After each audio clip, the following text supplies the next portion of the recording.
passing around the sheets of the Marmakomas if people want to follow along. You don't have to, but some people find it helpful.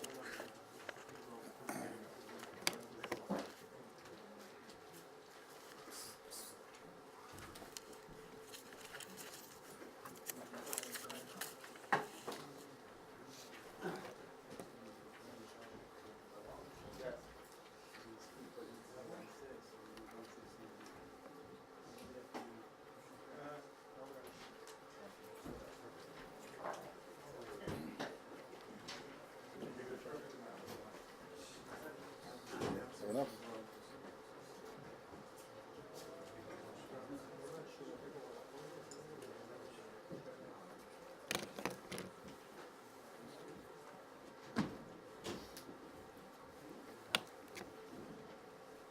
Everyone have? You have extras? Okay. Can everybody hear me?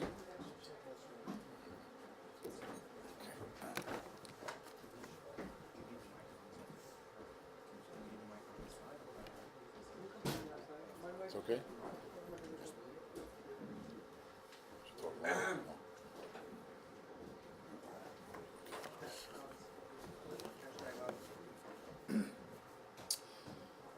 Rishus of a Shiner, I understand gets a Mazel Tov. Baruch Hashem this week, Mazel Tov. Rishus Moran Rabbi Bosai, Kol HaKol HaKodesh Hazeh. There's sheets of Marmakomas being passed around, so hopefully everyone has it. If you find it helpful, you can follow along. It's not necessary, but some people enjoy learning that way, especially nowadays. Before delving into the question of whether or not the authentic tcheiles spoken about in Psukim and Tanakh and spoken about by Chazal has in fact been quote-unquote rediscovered in recent times, and whether or not the so-called murex snail, which we'll hear about Bais Hashem from others later on in this morning's presentation, is in fact the hilazon of which Chazal speak as the source for authentic tcheiles. Before examining those issues, I think it's worthwhile to explore in general what Chazal have to say about tcheiles and about the source of tcheiles by looking at the traditional makoros, the regular sources that Chazal have in Gemaras and Medrashim and so on and so forth, and trying to understand what exactly is tcheiles. What color is it supposed to be? Where does it come from? What creature does it come from? What do we know about, what Chazal tell us about this particular creature? When and why did Klal Yisrael stop using tcheiles? And whether or not, as some believe today, we should again begin using tcheiles. People both here in Eretz Yisrael, including prominent Talmidei Chacham, the Torah, who have endorsed this, and others who don't, others who disagree. So we'll try and have kind of a general overview.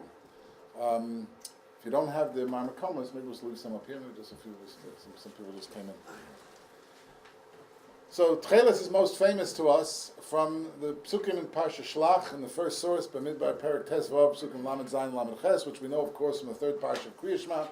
The Torah tells us, Ram Hashem Moshe Lemor Daber Bnei Yisrael Ma'atu Alahem V'Asu Lahem Tzitzis Al Kanfei V'Denu Davasom V'Nosnu Al Tzitzis HaKanaf Pesil Tekhelet. The Torah tells us when we put on tzitzis, arba kanfos, so we're required to tie certain strings, and we have to have a corner with tcheiles. Torah doesn't say any more than that, just use the word psil tcheiles. So Rashi tells us in the second source, again, the Midbar Perek Tesvav Pasuk Lamed Ches, tcheiles says Rashi, tzeva yarok shel hilazon. Tzeva yarok, in modern Hebrew yarok is green.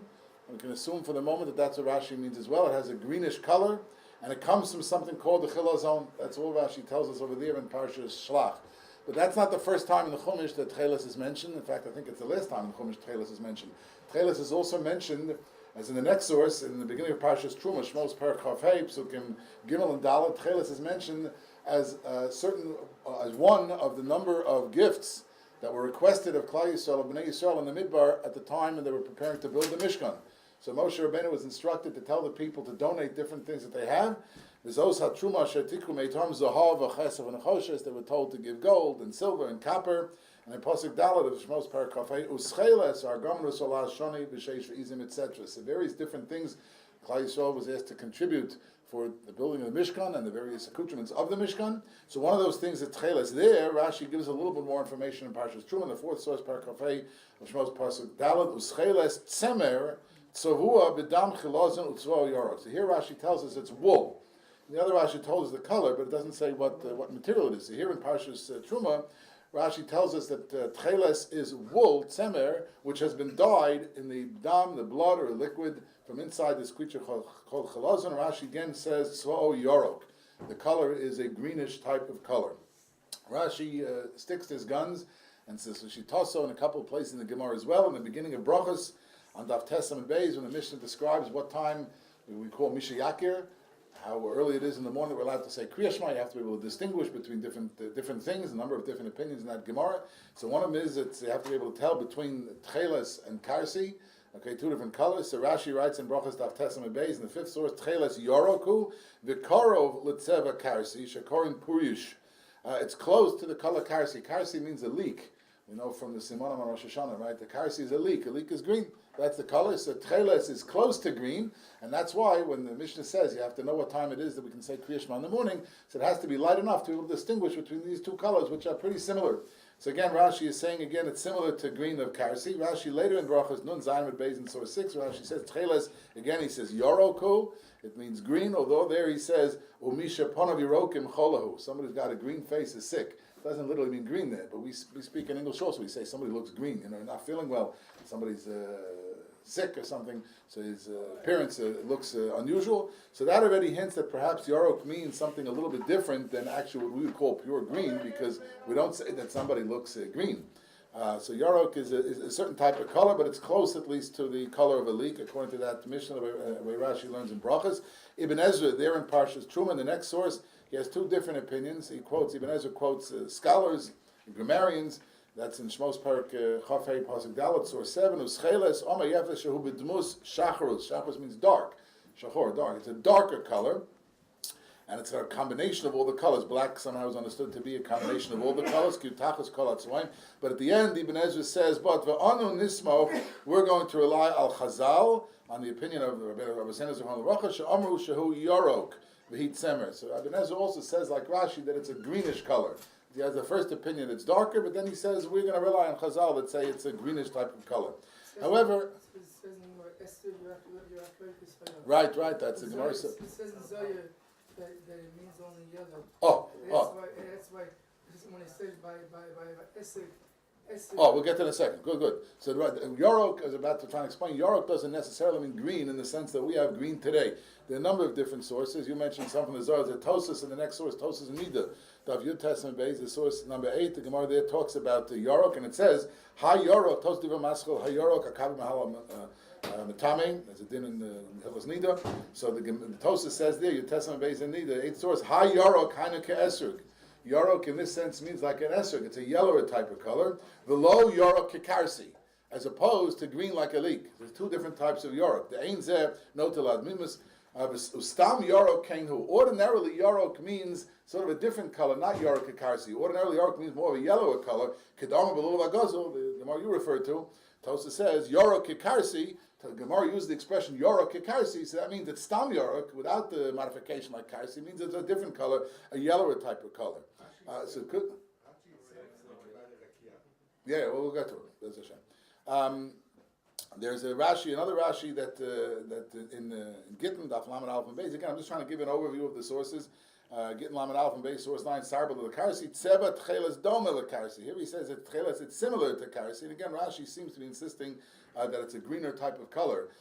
Even though we have that Tosos, or that Zohar that you mentioned, that the different color, but Rashi seems pretty consistent that it's got a greenish color. Maybe it's a greenish blue, aqua, but anyway, Rashi seems to say that it's green. Rashi didn't fabricate this himself, obviously. There is a Yerushalmi. In source number 10, the Yerushalmi in Brachas, Parak Aleph, Halacha Bais, the Yerushalmi there speaks about tcheiles, and the Yerushalmi has a well-known marshal, but a little different than most of us know it, because it doesn't appear like that in the Bavli. The Yerushalmi says, Tanam Hashem Remeir, Risim Oso, Ein Ksiv Kan El Risim Oso. Right, the pasuk in the third parsha of Kriya Shema says Risim Oso. You're talking about tcheiles or tzitzis. That's Lashon Nekeva. Should say Risim Oso. You see it right, and with Oso Lashon Nekeva. What is it? Risim Oso. So that's how the Pnei Moshe, so 11 explains, what Yisam also, Ein Ksiv Kan, to have a mashma, the koil, also mitzvah, it was referred to the mitzvah, to say, also, so no, it means that Kodesh Baruch Hu, so to speak, himself. Magid, back in Yerushalmi, Magid, Shekal Mekayim, it's a tzitzis, kil Mekabel Pnei Shechina. Anybody who fulfills the mitzvah, tzitzis like Mekabel Pnei Shechina. Magid, tcheiles dom yam, the tcheiles looks like the color of the sea, v'hayam dom asovim. The yam looks like grass. We speak also about the green sea. Depends on where you are, I guess, how sunny it is outside and so on. But the ocean or the seas are sometimes described as the green seas. So yam domel asovim. Asovim domel rakia. Grass is similar to the color of the sky a little bit. Rakia domel kisa covered. Right, the rakia is looks like, or reminds us of the kisa covered. Rakisa domel sapir. Now sapir is sapphire, which is blue. Okay, sapphire is a blue. Dechsiv, psukim nechezkel, and so on. So seeing the tzitzis reminds us one thing another, reminds us of Kodesh Baruch Hu. That's the reason, so that's the Yerushalmi. But since the Yerushalmi brings up asovim, which are green, so that's probably what prompted Rashi in these several sources that we saw to say that tcheiles is wool that's dyed in a greenish type of color because of that Yerushalmi. Now, full disclosure, the Vilna Gaon there on that Yerushalmi in Brachas knocks out, he corrects the text, he knocks out the domel asovim part. Okay, so it could be that Vilna Gaon disagreed. He said it's not. He knocks that out as Gaon Mochik said.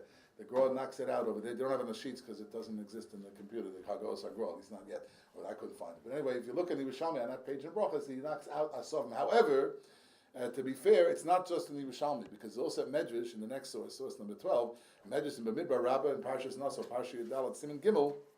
There, the Medrash also, although it has a little bit of a different presentation, but a similar idea. Why of all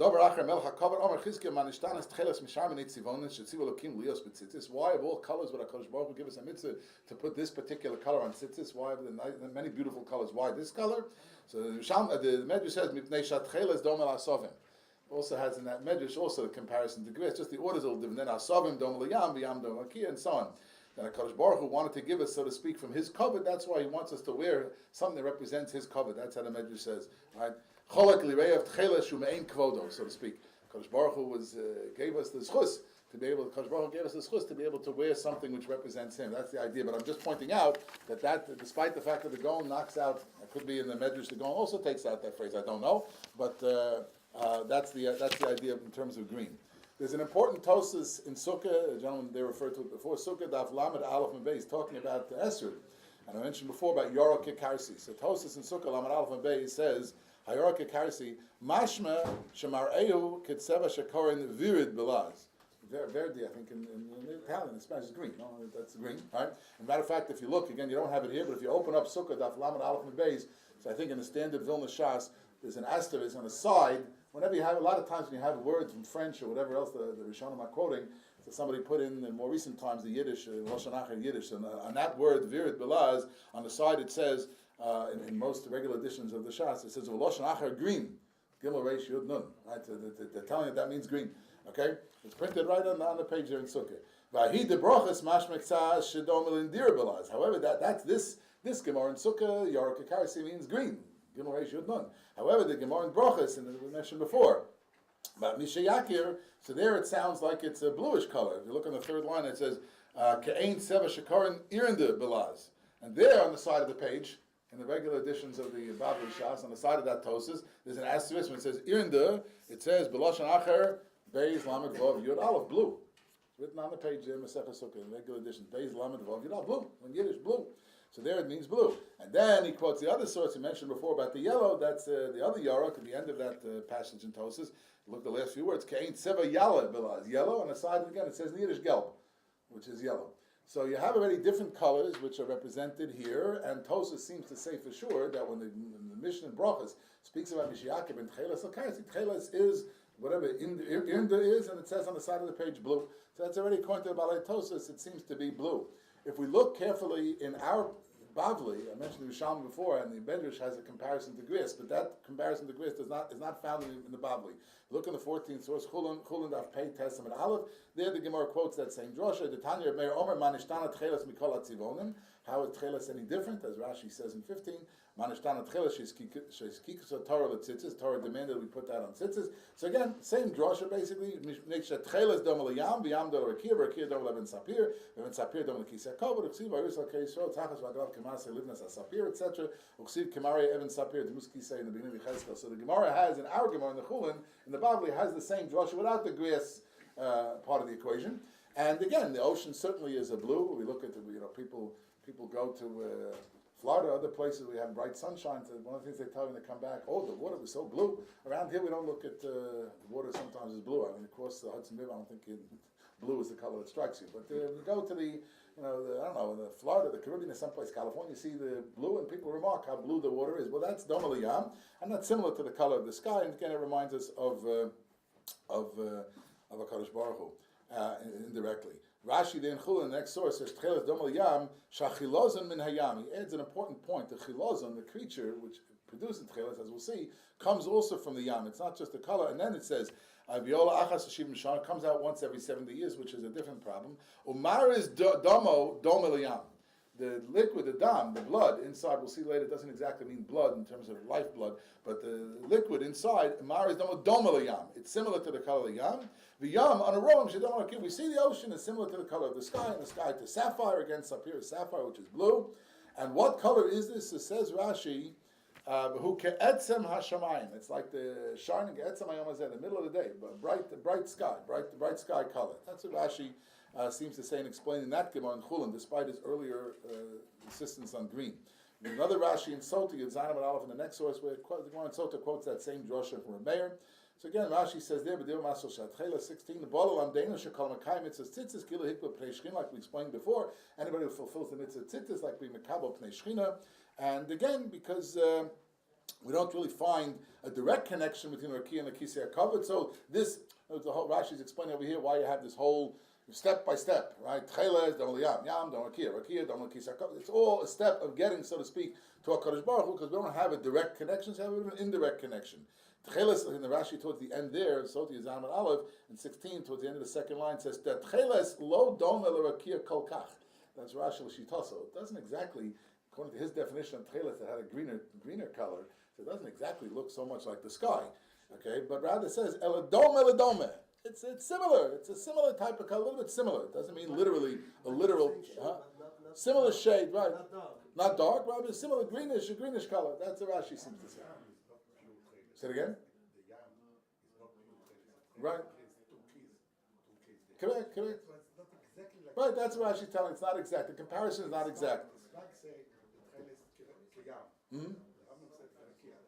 Yeah, right. That's the different Gemaras, as we saw. The Kleyaker in Parsha Shlach and the Parsha Tzitzis, the Midbar Parak Tezvav Pasuk Lameches source 17. He also Kleyaker as Vasula and Tzitzis and so on. He says this whole Chazal. It's in a few places. We saw it in Sota, it's in Chulin, it's in Menachos, this whole idea of Tcheiles Dom Liyam.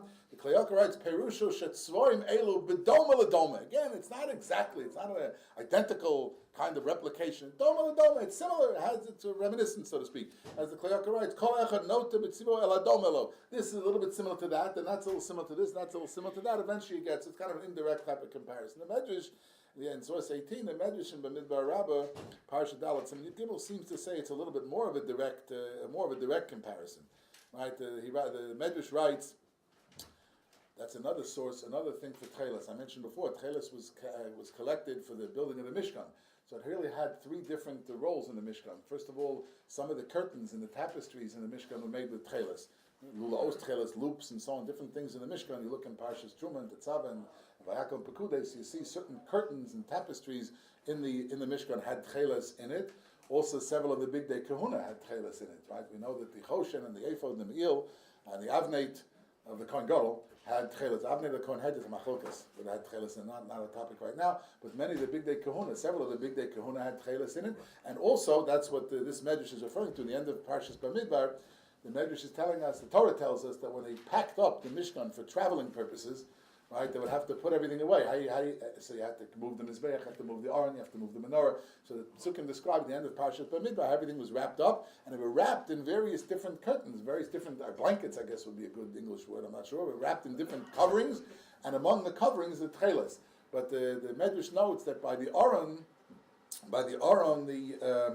the wrapping was, the tcheiles was in a different place, was it inside instead of outside. Again, the details are not important right now, but that's what the Medrash is commenting on. So when they traveled, they didn't put anything on it, just tcheiles. Ela beged klil tcheiles. Why? Because tcheiles is like the yam, the whole derivation, the same derivation. And the third line of source 18, it says, Shekula domilo. that implies that it's more doma than doma ladoma. It's more similar, it's more authentic, more similar really to the color of the sky taka. Not like we've been saying till now. This Medrash and Rabbi is saying Shekula had doma, and that's why by the other kalim they had tcheiles on the top and so on and so forth. So I just want to mention an interesting thing because the pashtus is from this Medrash and really from the other sources that tcheiles is probably a bluer color than it is green. Rashi's interpretation and even Ezra's interpretation notwithstanding, the fact is though, and I'm not sure later on there'll be the demonstration, of the dyeing.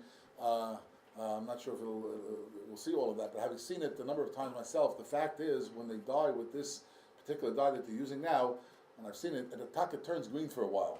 As part of the process of the exposure and so on and so forth, when you mix the colors in, you put it into the wool, so that it's taka green for a while before it turns blue. Just making that point. You can dye green definitely also. For sure, with the same thing, right? You stop it at a certain point, but on the way to getting blue, it's green. So maybe opposite.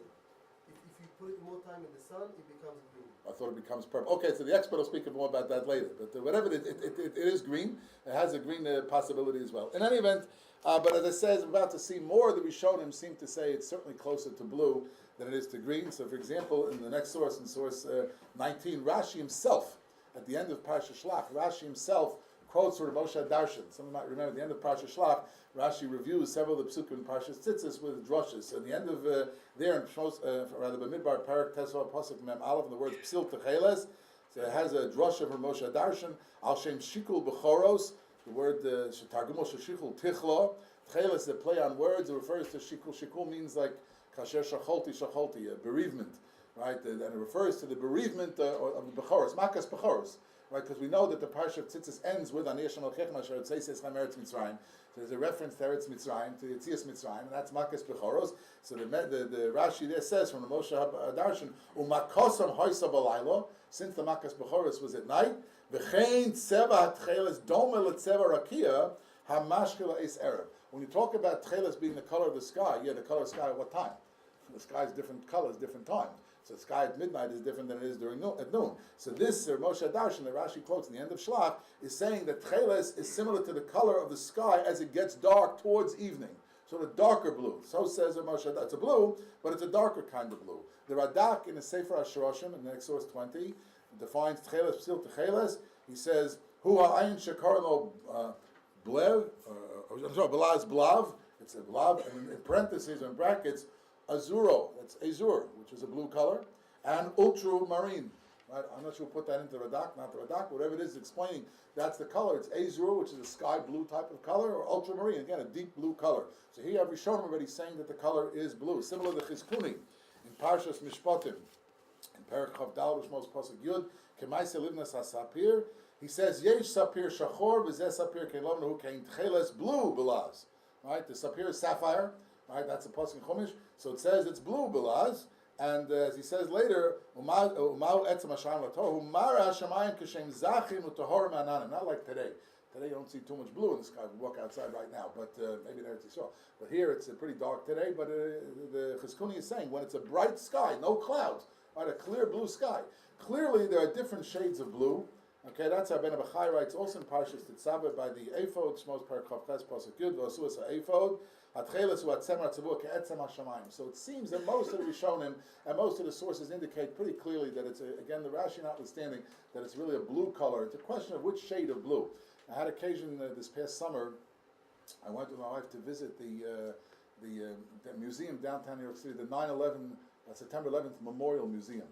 Very fascinating museum. I spent a lot of time reading a lot of things. Very, very fascinating from a number of different perspectives. But I think what a lot of people who were adults at that time will remember about September 11th. A lot of people commented it was such a bright blue sky. I remember it was a blue. Everyone remembers it. People who were there, especially, remember it was a blue sky. So they had at the very end of the museum, on the way out, they had towards the way out, they have this gigantic mural with several hundred. Squares. They asked people, I guess people who were there, I'm not exactly sure anymore, they asked people to describe or paint what color the sky looked like that day. And it's a fascinating mural. There must be at least 200, I forgot already, more than 200 different squares with so many different shades of blue. People have slightly different recollection. We're all different, we see things differently. But in any event, obviously are different shades of blue, and therefore, obviously, it seems that Chazal are telling us that tcheiles is certainly one of those shades of blue. A very important Gemara also appears in the next source in 23. Gemara in Bava Metzia Daf Samach Aleph Amud Bais. I mentioned before that the parsha of tcheiles, third parsha of tzitzis, ends by mentioning Yetzias Mitzrayim. So the Gemara wonders why here of all mitzvahs. The Gemara has three cases right there. There are others where the Torah mentions on Yesh Malachechem Asher it says it says it by ribbis.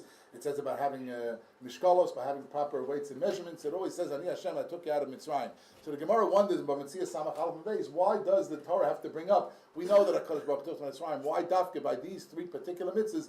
And there are others, but the Gemara there is dealing with those three, right? And that's the passage. Why here do we suddenly find Ani Hashem Asher it says Mitzrayim? Why is that brought up here? So in each case, the Gemara gives the answer with regards to tzitzis. The Gemara says that just like HaKadosh Baruch Hu was able to distinguish and figure out who exactly is a Bechor in Mitzrayim and who's not, I was able to tell. Right? Sometimes you have in a household there could be more than one Bechor because you could have different fathers, different mothers. Sometimes you have a house that has no Bechor. So we know that when HaKadosh Baruch Hu delivered Makas Bechoras, so it didn't matter. He knew who's a Bechor and who's not. So the Gemara says, just like HaKadosh Baruch Hu says, I know who is a Bechor, who's not, I also know who's playing tricks. And what's the trick? It says, Mishatala Kala Ilan Bebigdo V'Omer Tcheilesu. What is Kala Ilan? Kala Ilan is a plant, which we'll see in a second, which produces a color that's similar to tcheiles, but it's not tcheiles. So the Gemara says someone tries to fake around and puts on Kala Ilan on his garments instead of tcheiles, and tries to fool people, and the average person, as we'll see in a second, can't tell the difference, because Baruch Hu says, I can tell the difference. I know who's putting on tcheiles, who's not, and therefore don't try and get away with it. That's the idea. Rashi explains in the next source 24, but we see a Samach Aleph Beis, Kala Ilan Tseva Hadome LeTcheiles. It's a color that's similar to tcheiles, but the problem is tcheiles, as we'll see in a second, tcheiles Dom of Yikarim. Tcheiles is very expensive, because it comes from this creature that's not easily accessible. Rashi says it comes out every 70 years, some say every 7 years, whatever exactly that means, but it's not easily accessible. And Kala Ilan is easily accessible. The only thing is, it's not kosher, because it's not tcheiles. The Nemuka Yosef, there in Bava Metzia, source 25, in Daf Lamed Dal, in the pages of the Rif in Bava Metzia, says Kala Ilan, also says Tzeva Dom LeTcheiles. Look at the last line. He says, Ilan Indi Bilaz, Chaim Pirish Ba'arach, the Ba'arach Indiki, that's indigo. Indigo, which is a blue color. Indigo is blue. So apparently this color Ilan is a plant, as the name Ilan suggests. So a plant derivative produces a color that's very, very similar, that actually the average person can't tell the difference. So now we see from this Gemara that tcheiles looks like indigo. Otherwise, what do you need HaKadosh Baruch Hu to do? I can tell the difference. You can't tell. What do you mean? Everyone can tell. Apparently not. Apparently it's not easily distinguishable. Now the idea is that the plant indigo is much more accessible and therefore cheaper. So you would have unscrupulous people who would sell tcheiles. Really it was indigo. From the plant, and the buyer didn't know the difference. He puts it on, and is not fulfilling the mitzvah properly. So Kodesh Baruch Hu says, I can tell the difference. We'll see later. There's another way to tell the difference because indigo fades. It's not as fast a color. The tcheiles stays. It's a color fast. It doesn't fade with the washing and detergents and so on and so forth. And indigo does. The problem was, the person would sell tcheiles. They come through town selling tcheiles. I got cheap tcheiles. Meanwhile, it's indigo. And by the time it faded on your tzitzis, that guy was long out of town. Right, he left already. You're not going to get your money back. So that's what that's going. But that's what the Mukayos says. That's another riot that it's a bluish color because the Gemara seems to say again. How does Rashi work all that out? So that's something to figure out if you learn this. But most of the Rishonim are saying that tcheiles is an indigo or a certain blue type of color. The Rambam himself writes the halacha in source 26, Parak Bais Vilchus Tzitz Halacha Aleph tcheiles amur b'Torah b'chol makom hu hatzemer hatzavua kipisuch shebekachol. It's a lighter shade of blue, what we call sky blue. As Rashi says, the Rambam says, "He dmus rakia nearest le'ein hashemesh b'tiharo shel rakia." In the brightness of the sky, that's blue, sky blue. We say that. That's a sky blue color. It's a little bit variegated or a lighter type of blue. That's the Rambam says in Hilchos Tzitzis. Similarly, in Hilchos Klei HaMikdash, I mentioned before that the tcheiles is relevant for the Bais HaMikdash and the Mishkan as well. Hilchos Klei HaMikdash, Parak Ches Halachid Gimel, tcheiles amur b'chol makom v'atzemer hatzavua ke'etzem hashamayim. Right, like the sky in its brightest point, sky blue. We call that more or less in English. Now the fact is, again, full disclosure, the Rambam a little later in Parak Bais Vilchus Tzitz Halacha Ches, the Rambam says, talking about a different case, if your garment is, we wear arbakanfas that are white, or talis that is white. Some people have the stripe on it and so on, but basically the garment is white. What if you're wearing a green garment? In those days, let's remember, people wore the regular garment. We put on arbakanfas just to be able to do the mitzvah tzitzis. But at one time that was a normal garment. So let's say a guy has a red shirt or a yellow shirt or whatever. So there's a thing called min kanaf, which is not for today's shiur, that the strings are supposed to be the same color as the garment. So that's what the Rambam there is talking about. But in any event, in the context of that presentation, Parak Bais, the Rambam writes, you can put on other colors of the strings, chutz min hashachar, except black, near tcheiles. The Rambam there seems to say tcheiles is dark. Before he said it's sky blue. So that's a little bit of an issue. Perhaps the issue is resolved by the Radvaz. In the Tshuva, the Radvaz has many volumes of Tshuvas. One of them is called Shal Shuvas Radvaz, L'Lashonos HaRambam. He was asked Shailas about what the Rambam passed. We have many sections of the Rambam have the Radvaz printed on the page, but he has Tshuvas about the Rambam's positions as well. So here in Chelek Hey of the Tshuvas of Radvaz and Memches, he writes, 29, he goes back to that poster that I mentioned before, Lahavdil, it says, V'yesh Lomo Sheish Gevin Tcheles Hu Shachar, Harba V'yesh Eino Shachar Kol Kach. In plain, they're different shades, and it doesn't matter. It's got to be blue. It's a little bit brighter, a little bit lighter. It's not always the same. And by the way, even from in the production process, and again, I've seen this myself. It's not always the exact same. Even if you do it. Say it again. Yeah. He's commenting on right. He said, but he's not saying lahaloch. He's just telling you that to find for why the Rambam says darker. I think so. Yeah. I think so. Yeah. I think so. Yeah. Yeah. I believe so. Yeah. Yeah. So you can look it up. It's Shuz Arad Chelek Hey Siman Mem Ches. Right. That's a problem. Right. Right. Right. It's a material. Yeah. Right. So that's. Right. I see. It's another time. Okay. Right.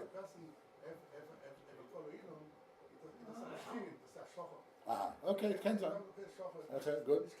So there are a number of different teruts. Right.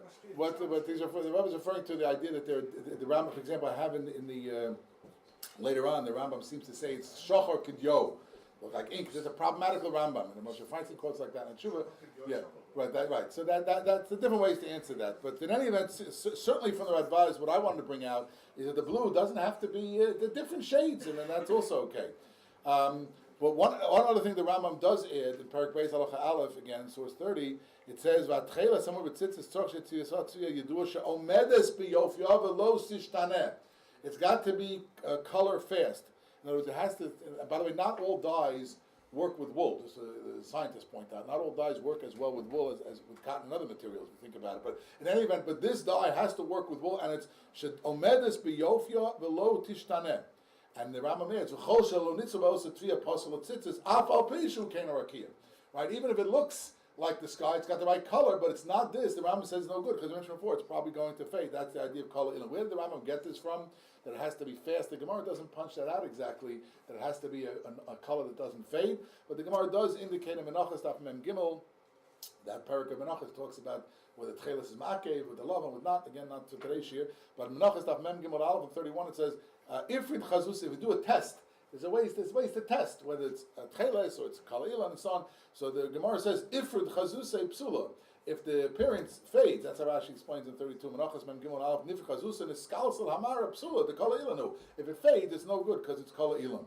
Okay, now it's interesting because kala'ilan has a molecular, they know today, scientifically, maybe it'll be explained later, the molecular quality of kala'ilan, this plant indigo, is the same as tcheiles from this murex. Now it's the same, which works out well with the Gemara because the Gemara says only a Kadosh Baruch Hu can tell the difference. Okay, we can't tell the difference. Now it's not quite the same. There are slight differences, which and again the scientists can explain, which actually would seem to be that a little bit of a raya that this murex, as we'll see later, is the right snail because that was known in ancient times as a creature which they got dye from.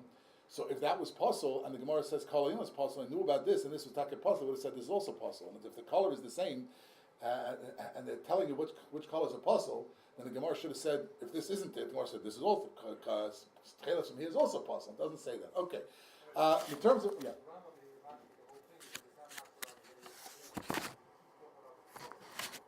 Right, so that, okay, well, good segue into the next point. Now, let's take a look. Right, we didn't say, so far we haven't spoken about the hilazon, but now we'll come to that. Good, thank you. No, no, the Rambam doesn't. Those are, we'll see the Rambam. I didn't speak of it. Yeah, I'm gonna get to it in a second. I just want to mention, if you're interested in that subject, there's in the Hakdama to say to the Mishnayos Yochanan Boaz, the regular big Mishnayos that has the Tiferes Yisrael, which have on the bottom of the Mishnayos, but he has a Hakdama to Seder Moed called Kupas Harochlim, and he has a number of different issues, and he discussed at some length over there, and I don't have it here, it's not for today's Shiur, he discussed at some length over there whether does Tafka have to come for hilazon or not. He has a whole analysis. But in any event, let's talk about the hilazon Taka. We haven't mentioned that at all. So far, Adkan, we just spoke about the color. The next source is Tosefta Menachos, Parak Tes, Halacha Tes Zayin. There the Tosefta says openly, tcheiles ein ksher elam el hilazon, hey v'shalom el hilazon psula. Finished. Tcheiles has to come from this creature called the hilazon. That's a Tosefta.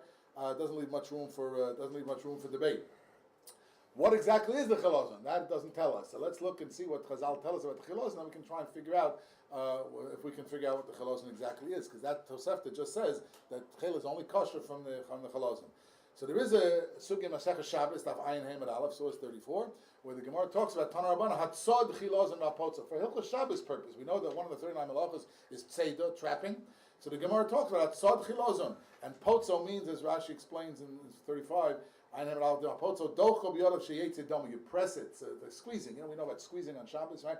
Here we talk about squeezing lemons or squeezing other things. So here you're squeezing this creature, and it's the blood or the liquid oozes out. So that's the issue. Whether you chayiv twice on Shabbos, once again, a machlokah is not relevant to us. But one thing for sure, that the chiyuv is mishum tzeidah, and tzeidah applies to living creatures. So one thing we see from this Gemara is that whatever the hilazon is, it's a living creature. Otherwise, tzeidah wouldn't apply, right? Tzeidah applies only to living creature. That's how the earlier Gemara in Shabbos, next source 36, Ayin Dalam and Bais, the Gemara speaks about people who trapped chilazons for a living. Elam Aravi Temer Eloi 36, Shekain Tzodei Chilazon Koshun Matirin. There it's talking about kosher and matir, tying knots and so on and so forth. So you would use nets. They would use to trap these chilazon with tie ropes, a string together, and sweep, with it, or perhaps some say they would lower these boxes in. Those who have ever seen out in the ocean lobster, how they trap lobsters, they have like this whole, like a box, and they lower it way deep into the water and so on, and the lobster comes in. Later on, they pick it out. So maybe that's how they did it. But either way, it had to do with tying, which is not our subject, tying knots on Shabbos. But you see, again, the people who did this for a living, they trapped chilazon. So obviously, chilazon is some type of living creature. Now Rashi there in Shabbos Ayin Daled Bais, source 37, says, Sadeh chilazon, Litzvo had tcheiles. That's what they did it for tcheiles. They trapped chilazon for the purpose of making tcheiles. Rashi says there, "V'hu kamin dag koton." It's like a small fish. That's how Rashi there in Shabbos Ayin Daled Bais defines chilazon as dag koton. Tosis, an earlier daf in Shabbos, a daf earlier Ayin Gimel Bais 38 Divam Asim Mefarek is talking about the malach of disha, those who are familiar in squeezing one thing out on Shabbos and so on. Mefarek dash, one of the 39 malachas. The Gemara has a whole discussion that disha is only b'dulei karka, at least on a deraisa level. So again, it's a machlokas, not for today. The Hilchos Shabbos sugya, where the dash is only by malach of dash is only by dulei karka or not. But that tosis in the middle of that tosis, Divam Asim Mefarek, tosis says ein disha b'dulei karka. But there's no squeezing, there's no issue of mefarek kadosh by chalazon because it's a fish. It's not gedulei karka. Maybe animals are different because they live off the karka. Again, not my subject, but again, Tosis there says chalazon shu dog. It says that it's a dog. Now, so when we know it's a living creature, they seem to say that it's a fish. And as we'll see later, some people thought that Zina Rabbi, which we'll see later, concluded that it was a fish called the cuttlefish, which was a kind of squid. That's we'll get to that momentarily. There is an important comment of Tosas and Shabbos there on Ayin Hamed Aleph Dumas Kihechi, where points out, like I said before, when we speak about dam chilazon, it's not dam in the sense of blood like the lifeblood, but as Rabbi Tam says, V'heishel Rabbi Tam, the dam chilazon harol etzuya mifkid pocket. It's gathered in one place. It's not the blood that goes through, but it's like in a sack. SAC like somewhere. It's I don't know the right word. It's gathered in one location. And we'll see later. I'll probably describe it in the presentation on the screen. But the mifkid pocket means it's not the lifeblood. It's like some kind of mucus or some gathering of liquid. That's what's meant by a dam chilazon. There is a mesechta called Meseches Tzitzis, which is among the so-called Mesechtes Ktanos. Not part of the Shas, not part of the regular Daf Yomi, but usually in the end of, they print in the end of Nezikin, they print the so-called minor Mesech. Obviously, there are other smaller Mesech. One is called Meseches Tzitzis. Chaim Kanievsky Shlita wrote a parish on these small Masechtas, so he has on Masechet Tzitzis also. But anyway, Masechet Tzitzis, Parak Aleph Halacha Yud, it says in source 40, She'ein Sovin Tcheles El B'chilazon, Chilazon L'mahu Dome, Brioso Dome L'dag, V'gufa Dome L'Arkia. Brioso means its anatomy, I guess, is like a fish, and its body has the appearance like the sky. So it's also that's what that Bais says. The Gemara quotes that, though not exactly. The Gemara Menachos Mem Dal Al 41 says, "Tanar Bon Chalazon Mahu Gufo Dom L'Yam Brioso Dom L'Dag." Right, then it comes out every 70 years. Over Domo Tzovin Tcheiles L'Ficha Dom V'Karm. That's why it's so expensive and so on. Rashi says. Here it says, we have Shivim, here it says, some say 70, some say 7. Many assume it's a guzma anyway, it's just an exaggeration. It means it's rare, to get, hard to get. Rashi comments there, Menachos, Gufo, Mara Gufo, Tavnis Diukno. Like it's Gufo, it's somehow it's similar to some sort of a fish. And that's what some say. Some want to say that it's taka fish. Rashi here, I just want to point out for full disclosure, is Va'olam in Ha'aretz. That's a problem. What do you mean Olam and Aretz? I thought it's in the ocean. So that's a different issue. The Rabbi Huda in the beginning of the second volume, Tshuvas Tinyana, has a tshuva from his son. For emphasis, that not for now, just someone wants to look it up. The Rambam in Hilchot Tzitzis, Parak Bais Halacha Bais in 43, the Rambam explains how you dye it. He gives you the ingredients and so on, how you dye it. And then it says in the second line, it's a fish. Here's where the Rambam says the liquid, at least when it comes out, is black like ink. It's a bit of a problem, but that's what the Rambam says. The question where the Rambam got that from, the Gemara doesn't say it. But the fact that all these sources seem to say that hilazon is a fish does not necessarily automatically mean that it's a fish the way we understand the fish today. Because the Vilna Gaon already points out in a totally different context. In 44, the Gaon is in Maseches Keilim. The Eliyahu Rabbah and Keilim, Parak Mishnah Aleph, the Gaon makes a klal. He says, Shekol shebayam min daghu. When Chazal used the word dog, it meant a creature that lives in the ocean. It doesn't have to be a fish, doesn't have to be categorized as what we would call it. If it's a snail, it can be a fish. Exactly. Therefore, a snail can be a fish, it can be a dog, because it's in the ocean. That's the Gaon's assertion here. He's not talking about hilazon, he's not talking about a topic. It's in Kalim. It's a tumah issue. But he's saying that the fact that the Chazal call it a dog, don't get so excited. I'm saying the fact that Chazal say that the hilazon is a dog doesn't mean it's a fish the way we call a fish. The modern fish. It can be a snail also. Any type of creature that lives in the ocean, that's the Gaon. Kol shabiyam min dagu, kol demushiel, whatever it looks like, it's called in Chazal a dag. And the truth of the matter is, Ibn Ezra already says that earlier, than the Gaon obviously, Ibn Ezra, Pasuk and Tilim, Parak Nunches, Pasuk Tes, where it says, the Pasuk says, those who know the kapitel, Kamo Shablul. Now Shablul is a snail, there's no question about it. Shablul is a snail, it's not our topic, it's a Pasuk and Tilim. Kamo Shablul, Ibn Ezra, not Pasuk and Tilim, says, B'diver Kamo Zal Bara Shablul, v'hu kidmus dag b'mayim. Ibn Ezra says Shablul is a dog. It's not. We know Shablul is a snail. There's no question about it. So he calls it a dog. That's like the Gaon, later. Yeah. Min. Yeah. Then he said Brudak. Yeah. And the Rabbi in Kalim described what's a hilazon. Yeah. A shablul. Oh. Snail. Yeah. It's a Styrian Rambam. He says hilazon, then he said Brudak. I'll bring that Rambam in later. Yeah. That everything that's in the mind. It's called the Yam. That's where the Gaon got it from. Just pointing that it's not An animal, land creature. that it's a sea snail. Right. Not a ground. Exactly. So. Exactly correct. So what we have so far is that it's a living creature and it's a sea creature. It's not a creature on land. Correct. Yerushalmi tells us something else about, again, in Masechet Shabbos, Parak Aleph Halacha Gimel, talking about squeezing whatever's on Shabbos. So Yerushalmi says, Amr Shem Parak Aleph Halacha Gimel Shabbos, source 46, Amr Shem Chalavta, V'lo Mechilazon Shemanu Mechilazon Yeshul Gidim Atzamos. It's a rhetorical question. Chilazon has no limbs. We call that in English a boneless invertebrate. Right, it's got no bones and limbs. It's that kind of a creature. Right, that's a vitmiya. That's how the Korbaneda in 47 and the it's talking about you can kill it on Shabbos. We'll skip the Korbaneda inside. You can look at it yourself. But the key point is that hilazon yeshul gidim atzamos. That's not a statement. It's a vitmiya. Right, it's a rhetorical question. Certainly not. That's what Moshe. The next source learns it as well. So you know what it's like? It's like a worm or a slug. Which really is exactly what a snail is, except the snail has a shell. So anyway, so we know that it's a sea creature, we know that it's a living creature, we know that it's a sea creature, we know that it's a boneless invertebrate from these sources in Chazal, and now we know something else. What? Yeah, so correct. We'll have to deal with that. We're not going to get to that today. The Radzina Rebbe thought it was the cuttlefish. He had other Bais. Again, I want to make full disclosure. There are kashas. There are different ways. I'm just trying to give you a general overview. It's a good hour, very good hour. There's a Medrash in Dvarim Rabbah, Parshas Kisava, Parshas Zayin, Siman Yud Aleph. The Torah tells us, one of the nisim in the Midbar was that simlos chol balsam elecha, right? That our garments, people wore the same garments all the time, the whole 40 years, and it didn't smell bad, and so on and so forth. So, so the Medrash comments on that. The Medrash asks, Amar Yossi B'Chanina, wait a minute, didn't people grow?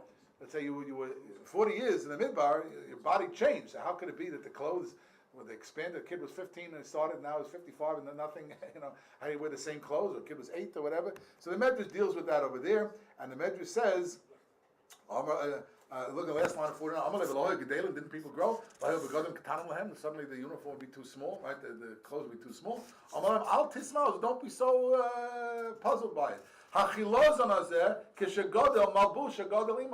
the hilazon grows, its garment, so to speak, we call it the shell, grows with it. Right? So that was a nace in the midbar also. Fine, but what do you see from here for our purposes? That the hilazon has a shell. Right? It has malbusha means its garment. Doesn't mean a shell. But in Shiur Shiurim Rabbi, the next source 50, Parsha Dalet and Hosiyud Aleph, there it says the same kasha. Amar level didn't they grow? Amar le tzeil ma michlazin shekozman shu gadol nartiko gadol imo. Nartiko means a shell. So the shell grows with it. Right, so that now we've seen that the hilazon has a shell. I don't know if this is the Rambam you were referring to before. There's another Rambam 51 in Parashah Mishnah Rambam Kalim, Paragud Bais. That's probably what we're talking about. Paragud Bais Mishnah Aleph, where the Rambam writes in source 51, "V'hu kain tzadaf." It's a shell. It's a din in Tum and Tara. It's talking about a certain type of something locked down. Din in Tumah. And also it's tzadaf shel bal chai hayami hanikra hilazon. This is a shell from a hilazon. So you see clearly the hilazon has a shell. In terms of its inner appearance, so Rashi in Sanhedrin, Sadi Aleph Med Aleph, writes in 52, hilazon tolas. Right? It's a worm. It's a type of worm. And the Ritva writes like that. The Ritva, first of all, quotes that the Ritva in Shabbos Ayin Hamed Aleph Dimas Misasek, the Shabbos issue. So he writes the Tirtam in the time the dam hilazon mifkad pocket, like we saw in Tosus, right? It's not the blood that comes out, but it's the blood that's gathered or concentrated. I guess would be a good English word. Concentrated in one place, right? And it also says, Shani Chilazon she'enon balei varim, the Torah writes, the Chilazon has no limbs, it's in boneless invertebrate. Ela guf atum, kil chazonos bashpasos. Like you see, we call slugs. I don't know about here in Monsey, but sometimes in the garbage can, especially in the summer, you see slugs and so on around. That's what it is. It's this type of boneless invertebrate. It says guf atum. Atum can mean opaque, but it also mean, it's sealed, so to speak. Whatever it is, but it's some type of a worm. That's how the Ran writes in the Chidush and the Meyuchas to the Ran Shabbos Kuvzayim and Aleph. So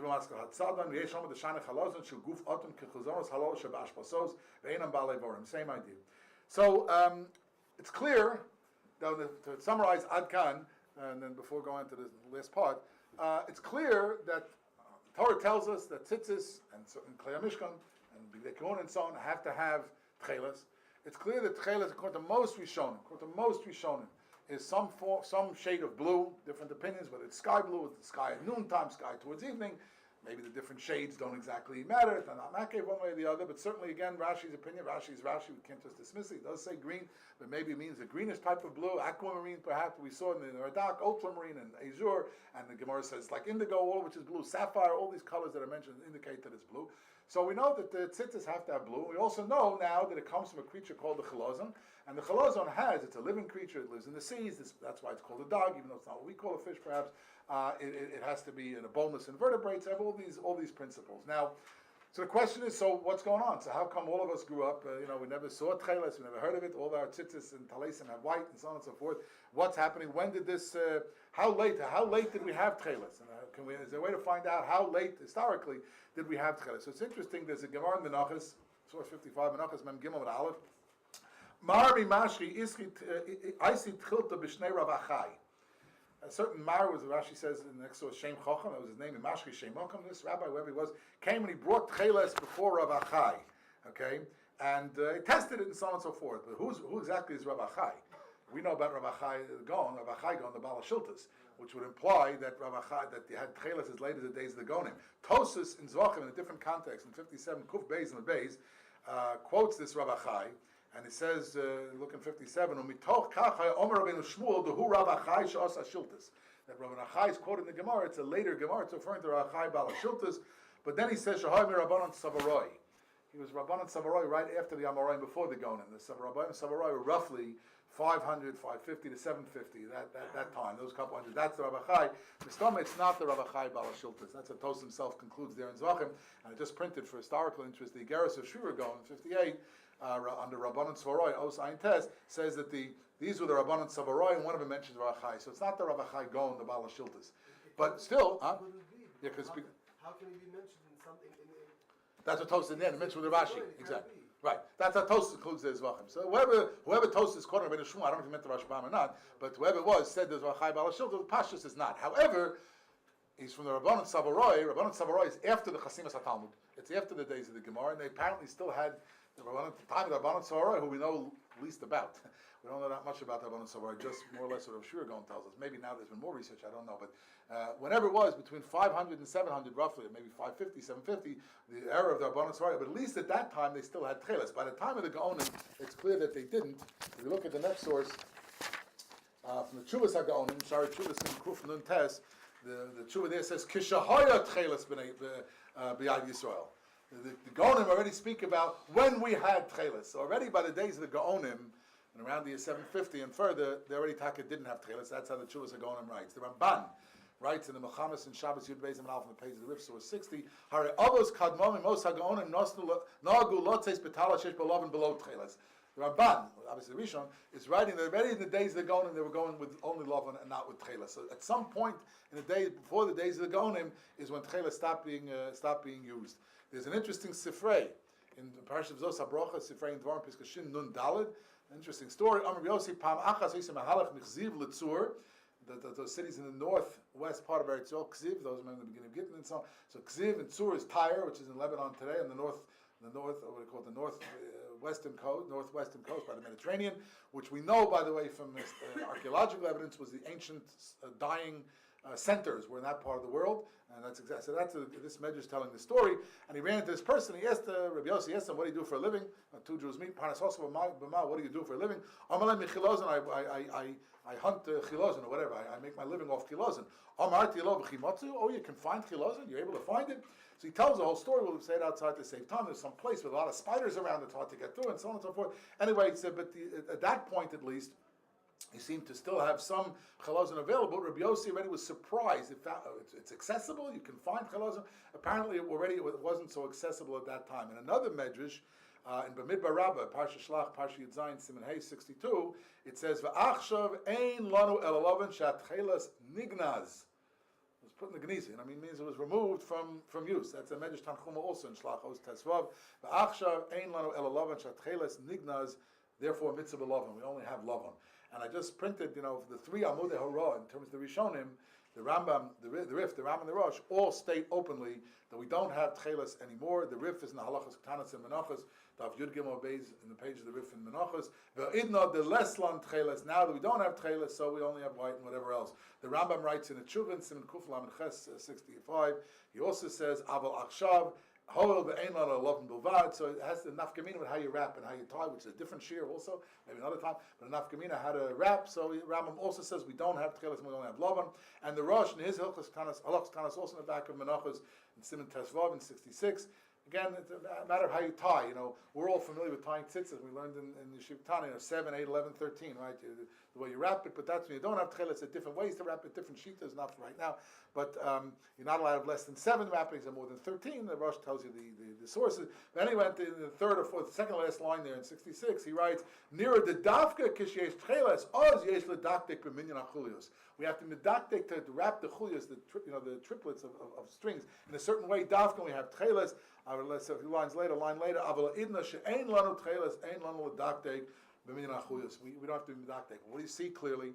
Certainly by the time of the great Rishonim, the Morei Hora, the Amudei Hora, the Rif, the Ram, and the Rosh, there's no more tcheiles, and as the Ramban writer was already in the days of the Gaonim was gone. What happened? The Pasha, what happened exactly? So here there's a lot of speculation. There's a fascinating Gemara in Sanhedrin, Yud Beis Amud Aleph. They sent a message to Rava, Yud Beis Amud Aleph in Sanhedrin, which was an encoded message.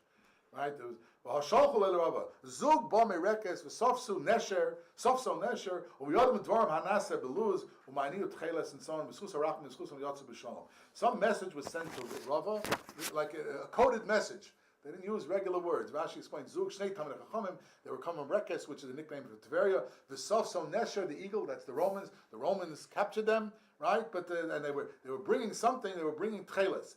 Apparently, they were trying to smuggle tcheiles.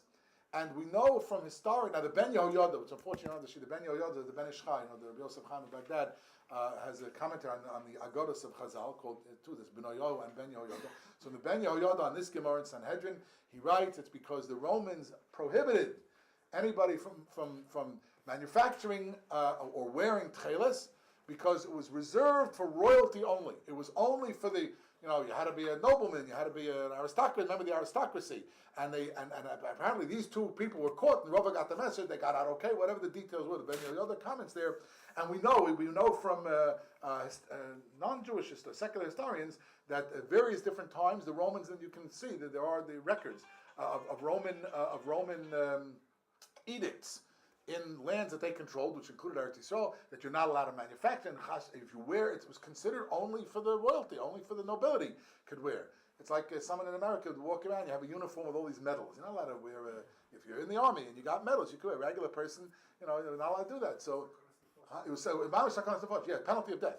Yeah. I saw on the document that they say anyone that deals with this phenomenon, either we take all his wealth, depends how wealthy he was. or Executed. Yeah, no, this was a very, very serious. So that's really the only way we can explain something like here. You had a mitzvah, which and now all of a sudden you stop doing the mitzvah. We'll see in a moment. But apparently it was on penalty of death, and therefore that's how it basically would seem how it fell out of use. Okay, what? Other mitzvahs had that also, where we had to be interrupted because others meal. Right, economy. But here it required, more. It required selling and so on and so forth. It's a point, but that's the pasha. You're not the chulivos pidin to wear if you don't wear. You don't wear tzitzis. You don't have to wear a four-corner garment at all anymore. That's what he's saying. Whole tzitzis is quote unquote a rishus. Sorry, ask this question. Why aren't we? Yeah, right. The turban. Yeah. So let me just mention, by the way, the Ramban. As late as the Ramban's again Rishon was later than the Romans, but the Ramban writes in Parshas Titzav on the pasuk Perchav Ches Shmos pasuk Bais Lechavar L'Siferes. The Ramban writes Uscheles Gam Hayom Lo Yor. So it lasted for centuries. That might be the difference also. They made milos, so we had decrees at different times, but this was ongoing. The Ramban already writes Uscheles Gam Hayom Lo Yorim Ishis Yadu Lilbosh Chutz Mi Melech Goyim. Even the days of the Ramban, the 1200s, it's centuries later. So obviously, that's why it's made different than Mila, which had pockets of times with this.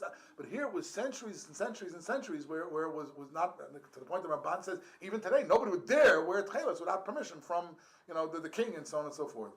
We know that it was a royal garment. The Ramban just quotes. We all know, Shoshanas Yaakov Tzolav V'Samecha Berosam Yachad Tcheiles Mordechai. Tcheiles Mordechai, right? When they want to dress Mordechai up, it was tcheiles, right? The Mordechai Yotzim of them up, Levush Malchus, tcheiles. What is Levush Malchus? Tcheiles. Royal blue, exactly. So now, having said all of this, so we know when tcheiles, so to speak, fell out of use for many, many centuries. So what's happened now? Just to go very quickly, what's happened now in more recent times? So in the 1880s, Reb Gershon Henoch Leiner, who was the Vadzina Rebbe, Zichrono Bracha, he was the grandson. Those who know history of Chassidus, he was the grandson of the Vadzina Rebbe who had split from the Kotzker Rebbe, the famous Friday night issue in Kotzk. In Ishbitz, yeah, right, in Ishbitz, thank you. But the famous Mice in Kotzk, so he was the grandson. So Gershon Henoch Leiner was a great Talmud Chacham and a very ingenious, gifted person. And he took it upon himself to figure out how, maybe it's time to revive this mitzvah. And he had things in the Zohar and so on and so forth, and to bring Mashiach, whatever his motivations were. So he studied the science of this, so self-educated. Obviously didn't study in university. He was self-educated, Gershon Henoch Leiner. And he went, at that time they had, I think it's the first, or one of the first public aquariums in Europe, was in the city of Naples in Italy. And he traveled, the Vadzina Rebbe traveled to Italy and looked at different types of sea creatures. So he came, however he found for the question with the boneless invertebrate, whatever else, but he figured out that the fish called the cuttlefish, which is in the squid family, was in fact the correct source for tcheiles. And he wrote several svarim, which are now, by the way, available. They printed all three now in one volume. The svarim are called Tzvunei Tmunei Chol, and the Psil Tekhelet and Eina Tcheiles, where he deals with from a halachic point of view. He had exchanges with different Rabbanim and Talmidei Chachamim and Rosh Yeshivas at his time, including the Bais Halevi we'll mention in a moment. But the Radzina Rebbe became convinced, and so therefore the Radzina Chassidim His Hasidim started to manufacture tcheiles. Certain Breslovers follow, and so on. Arayam Hazeh, you can see in Yerushalayim, another place where there are Radzina Hasidim and many Breslover Hasidim wear tcheiles from this cuttlefish, from this squid, and they have factories and everything else. That's from the Radzina Rebbe, and he really revived the mitzvah. Many of them changing to me. Oh, they're changing now. Okay, good. Updated information on Eretz Yisrael. Hundreds and hundreds of them. Are now changing. But the Radzina Rebbe insisted that this was correct, and that's what he. The next person to look into this, maybe 30 years later, or less than 30 years later, is Rav Yitzchak Isaac Halevi Herzog. Rav Herzog, who later became the Rabbi Rashi, and he's the chief rabbi in Eretz Yisrael after Rav Kook. He was actually the first chief rabbi of the state of Israel, because Rav Kook was nifta before 1948. Rav Herzog took over. So Rav Herzog, Rav Herzog was also a genius of a person on many levels. He knew science and everything. He grew up in Ireland, actually. He was chief rabbi of Ireland at one point. He had communications again with the Talmud Chacham in Europe, with the Slonim. I think it was Smichas from the Slonim Rebbe, and who was surprised when he first got a letter from this person from England. There was, Ireland and England were away from the Torah centers of the world at that time. It wasn't like today where you can just go on Skype or something like that. And he got a letter written in, obviously someone who knew how to learn, who is this person? Anyway, but they corresponded with him. So Herzog actually got a PhD, his doctorate in the university, on the subject of the colors of the Torah, colors of Tanakh. It's called Hebrew Porphyrology. That's the name of his doctoral dissertation, which is available in a book. I have it at home. His doctoral dissertation, which has a lot of science, which I admit that I don't understand, but also sources and so on. So he investigated this subject also, and he came to the conclusion that Radzina Rebbe was not correct, because he demonstrated that the chemist that the Radzina Rebbe worked with seems to have been somewhat less than fully scrupulous, and he mixed some other stuff in, which it could make iced tea look the color of blue if you mix that in. What didn't have to be from the cuttlefish was not. Right. So unfortunately, Radzina Rebbe is Radzina Rebbe. Says Chassidim followed him, but Herzog kind of proved that he didn't think it was correct. He proved that it was not correct. However, what's interesting is, Nebuch, the community of Radzin was wiped out, and many people were wiped out in the Holocaust, and then they reconstituted Baruch Hashem afterwards in Eretz Yisrael. And by the way, we have letters that Rav Herzog corresponded with the Radzina Rebbe himself was niftared by the time Rav Herzog was on the scene, but he corresponded with the dye masters, with the people in Radzin who ran the factories, and so he got their information back and forth. So when the community of Radzin, which had been eliminated in the Holocaust, reconstituted in Eretz Yisrael, so all the diamond, everyone was killed, a few people left, so they came to Rav Herzog because they knew he had the letters, so they were able to recreate their system based on Rav Herzog's letters. So it's an ironic twist of history, because Rav Herzog demonstrated that it was incorrect, but because of Rav Herzog they were able to continue. Now you're saying they're changing, but it's a sort of irony of history. Rav Herzog was aware of this thing called the Murex. He had a couple of kashas on it, which again I'm sure we discussed in the later presentations. He suggested something else called the Janthina, but the Murex, which is again widely used or becoming more widely used today, Rav Herzog had a number of problems, or two major problems. One problem was this idea that it was the color. He said the color just didn't come out right when he did it in the libs. It didn't come out blue. And that was his problem. It was a big problem. And the other problem was, it was a purplish color rather than blue, and that was a problem. A brownish purple, right? But it wasn't blue. And the other problem was the idea of Doma Layam, that it physically somehow looks like the sea. It also didn't work with this. However, later on they discovered the following. If you do the dyeing outside in the sunlight, is when it becomes blue. Rav Herzog did all his examinations in the lab. Right, he was a scientist, did everything in the labs. In the lab, you didn't have natural sunlight, and therefore it was never exposed. What he was doing, again, I've seen it in my own eyes. You can go to Yisrael today and see it yourself, and hopefully see some demonstration maybe later in the program. But in sunlight, which Herzog just didn't think to do, and someone asked, said, how come the Gemara doesn't say you have to do it by sunlight? So I suspect because Pashtus, that's what they did. It didn't have labs. Everything was done outside. They simply didn't have it, so it wasn't necessary. It says it in Tzur. Yeah, Tzur is tired. Main town Of the dying, yeah. people couldn't leave. Okay, the smell. Yeah. Because it had to be outside. Right. The basar from the hilazon itself to help. Yeah, the smell. It smells like dead fish, which is what it is. It has to be outside. Yeah. My brother-in-law, who's going to speak on the program later, I remember when they first got into this business, so he was dyeing it on the roof of his house. He lives in Eretz Yisrael. And until my sister said I'd come, the house was just like, that's. But anyway, but Enochanami said it. But that was of Herzog's one problem. The other problem is Dom Elayam. But those who have gone down to the ocean, these things live on the seabed, and Taka, the color blends right in with the seabed. Maybe that's something Dom Elayam. But anyway, that was of Herzog. And now, more recently, in the last 20 or so years, and you'll hear about this shortly. So others have felt that this Murex snail is the right thing, which of Herzog was aware of, just rejected for reasons that he couldn't have known otherwise about. And that's why many people, including Talmidei Chachamim, and again the other people will speak about it. I just want to finish up with the last group of sources, because there is certainly archaeological evidence. The Rav here just mentioned in Sur, which is Tyre, they found many archaeological digs filled with these broken shells. There's no question that in the days of Chazal they used shells. Now you could argue, but maybe it wasn't for tzitzis. But as I said before, but if it produced the same color, then the Gemara should have said that it's no good. And also the words, okay, without the details now, but the word for the Latin word for murex is purpura, which is the same word that's used for tcheiles in language. Now there are people who say, okay, but we can't bring rayas from archaeology and from language and so on, which is a certain point. However, there are cases where we do. I want to say outside to save a little time. We look in source 7, the Gemara Bava Basra of Ein Gimel and Bais, going over Ein Daled and Aleph. So this is in the section of the Gemara called the Guzmos of Rabbi Bar Bar Chana. The Gemara tells a group about 21 adventures of Rabbi Bar Bar Chana, went to different places, saw different things. It's hard to figure out what the Gemara means. But one of them here is the Gemara says, and I'll say it outside to save a few minutes, you can read it inside. Rabbi Bar Chana came across a certain Arab in the desert. He was hiking or whatever he was doing, and he was able to tell just by looking at the dirt and the sand how far it is to the ocean. Anyway, and then he says at the end of the first paragraph, the Ein Gimel Beis Mavasa, So Achvi Lecha Meisei Midbar. I can show you where the Meisei Midbar are buried. I can show you where some of the Meisei Midbar are buried. So Rabbi Bar Chana was interested, so he went in there and he saw how they were lying down and climbed, whatever, and he cut off. They were buried in talesim, which is a whole sugya. Whether we bury the talis, our minig is we don't bury the talis, we just cut off one of them. We pass the talis. Those were known in the Chevek Kadisha here. Levon Gaon wanted to be buried in his talis, and it was a mistake. Anyway, Gansa Maisa. But in any event, so that's that sugya. But in anyhow, he cut off a piece of the talis to bring back to the Bais Medrash, and then the animals couldn't get out. It was some sort of a magical, mystical, and the Arabs said, "Oh, you're taking anything from here? You'll never be able to get out." Okay, so he puts it back. So afterwards, he comes to the Bais Medrash, and they said that the Rabbi Bar Chana, they call him fool. They call you, really, they call him a nasty name. They said to him, Chamra, and Sichsa, right?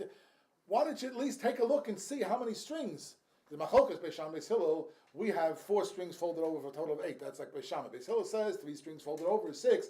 So they said to him, idiot, you were there. Why don't you take a look and see? You cut it off to bring to the base. Okay, so they wouldn't let you out with it. Good. So look at it. Now you see from that Gemara that they were willing to accept and bring into a halachic discussion something for which there was quote unquote, older evidence. That's what it looks like. If you look, the same thing we find in source 73 and the 74, the Tur in Hilchos Tefillin. In Siman Lamed Dalet, the Tur, we all know the Machlokas Rashi and the Tam, what the order of the Parsha is in the Tefillin. All the other Rishonim said, he knows that. And the minig is like Rashi, except many people who are in the Tam afterwards, or by the side, then sometimes they wear 2 pairs of Tefillin, fine. So the Bach quotes in Surah 74, or Chaim Siman Lamed Dalet, says, Minig Olam Kaperish Rashi, and then he quotes that they found in the Geniza, Tefillin, right, Shal Keri Yechezkel, Matzu Sham Tefillin, Yishanim Keseder Ramam Rashi. That would seem to be a proof. You found old tefillin in the days of Cheskel Navi that the parshas were in the order of Rashi and Alak Ben Atam. That would seem to be a proof. So the Bach said, well, not a proof, because maybe that's why it was in the Geniza, because it was possible. Right? So didn't accept the proof. But Lamaisa, again, you see from that Gemara that they were willing to use, not that archaeological evidence or linguistic parallels and so on can't establish halacha. We can't establish psak, okay? But it can be used to support a psak, or it can be used to establish mitzias. That we can use it for. That's a famous Gemara in Megillah, Daf Yud Ches, printed in 75. The Gemara says a number of words from Tanakh, the Chachamim didn't know what they meant, right? If the Mishnah says, Karla Seirugin, reading the Megillah out of order, the Psukim, and interrupting in the middle of the Masech Megillah, Daf Yud Ches. They didn't know what the word Seirugin meant, they didn't know what this word meant, and they heard Amsa the Bei Rebbe, they heard the maid who works in the house of Rebbe said these certain words, and they figured out what it meant. Just she spoke that language, so they knew what it meant. So you see that sometimes linguistic things can bring up or can be used to support, not to establish psak and to establish. Now, I mentioned before, and I'll finish with this: the Beis Halevi and others objected to the Radzina Rebbe at the time. The Radzina Rebbe prints in one of his form what the Beis Halevi's objections were. Brisk, right? So the Beis Halevi prints, Radzina Rebbe in his form print, it doesn't appear in the regular Chuvas Beis Halevi to my knowledge, but it appears in the Radzina Rebbe's form. And the Beis Halevi said we have what some people like to refer to as a negative Masorah. What do you mean the cuttlefish? The cuttlefish has been accessible for all these years, for centuries and centuries, and we haven't, it's like there's a Masorah that's not right. That's the Beis Halevi Tana. It's a Masorah that it's not right. Some read the Beis Halevi differently. Some say the Beis Halevi means, but it's a Masorah that's not right. Okay, you can argue but some say the Beis Halevi meant more than that. Some say the Beis Halevi meant not. You have to have a Masorah that something is right, and once something is lost from the Masorah, you can have all the archaeological and all the rayas and all the gemaras you want. You can't reintroduce something. That's not what it's again. It's not what it says in the way the Beis Halevi is presented in the Radzina Rebbe's farm. But people from the Brisker families and so on say over from the Beis Halevi a little differently than what's printed. They say what the Beis Halevi meant was you can't reintroduce something that's when it's been lost. Okay. However, I just want to point out. He writes there that if you can prove that it's not. Then he would say you have to wear it. Yeah. The Beis Halevi, a very important point. Thank you. The Beis Halevi is modeh. That if the Beis Halevi himself says that if, in fact, we see something else in the Beis Halevi, which is printed in the Chuvas, also his own Chuvas. The Beis Halevi says that if it's right, then avada you have to wear. But he said, well, if you can prove that it's not something that has a negative. Right, Masorah, right. So that, right, that'll be right. Then we have to discuss Right, correct. But The Beis Halevi says in the Tshuva to the Radzina Rebbe yeah, that if you would find something he would put it on. that nishtakach, Yeah, ונפסק הקבולה, yeah, I'm looking for something that's no Masorah. right, It's the other way around. right. Because we have a Masorah that nifsek Masorah. Yes. So only with Taraya you can bring the Yeah, tcheiles. yeah. So again, ונפסק הקבולה. yeah, that's his lashon. So again, others say over the Beis Halevi different than it's printed. Huh? In his day, it's mashma that it wasn't Illegal. gone up. Possible. Yeah. No, so I have other proofs also. Look, well, by the way, the Rav Yor, just to mention about that porphyro color, but take a look at the Maharil. Late Rishonim. The Maharil, one of his chuvas in 78, Chuvas Maharil Chadash, Simon Hay, Os Bais. He writes to Svarehi, the Shemayach Zodov she ate Tcheles Motzui. If the Tcheles we found, so then Bekal Hayala Sutra will make Tcheles. The Maharil is a Rishon. Huh? Yeah, right, correct. That's what you're referring to. Lamai the Kosa Smag, yeah. Smag doesn't bring shivim shana. Right. That's another important point. Yeah. Only 5 simoni maybe. Right. 17 simoni. Right, that's the thing. Why Yeah. is it a low Yeah. plug? Huh? Why is it a low plug that at one point or another it was up to half of the... That's what someone at time. A low plug sort of. Yeah, that's the problem. What's the down? It's a cost-benefit question. Mitzvah say, and by the way, the Radvaz even writes in 79, one of his tshuva, different tshuva, Chelik Beisim and Tafreish Pehei. He says, "Ve'efshar she'ada yamu motzei el she'ein makirin oso o she'ein yodin l'tzudo." The Radvaz also acknowledges that it could be still around today. We just don't know exactly what it is. We don't know how to find it, and so on and so forth.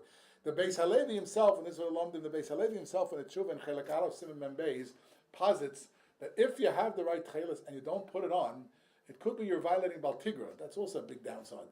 But it's based on a Turi evidence before the Shagazah, based on a Turi evidence in Rosh Hashanah about the whole nature of Baltigra, and the Beis Halevi explains.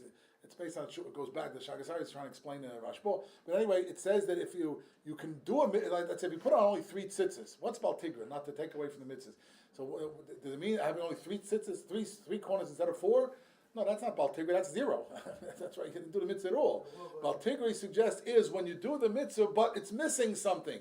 And he says, HaKavona dehitil rak lovon velo tcheiles. That's how to be. You have the 4 corners, and you can even be Mekayim, the raya from Karbonis and Spunkin the Dam, again, not for now, but you can be Mekayim the mitzvah, but it's lo b'shlei musa, and you're taking away from the mitzvah, that's Baltigra. So that's a pretty big downside.